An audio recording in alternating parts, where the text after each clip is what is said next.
तर फलटणमधील महिला डॉक्टर आत्महत्या प्रकरणी आता ठाकरेंच्या शिवसेनेच्या अंबादास दानवेंनी राष्ट्रवादीच्या माजी खासदारांवर गंभीर स्वरूपाचे आरोप केले।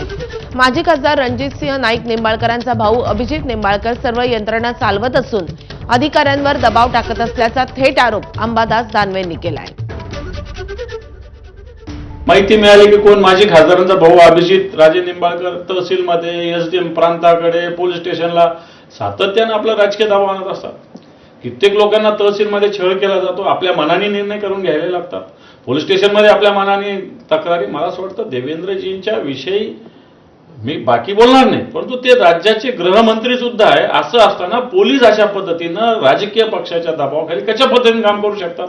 जे कोण आताचे पीआय आहे, आधीचे पीआय आहे, कोणता राजकीय लोकांनी यांना दबाव आणलेला आहे, या सगळ्यावर रितसर योग्य पद्धतीनं कारवाई व्हावी। दरम्यान अंबादास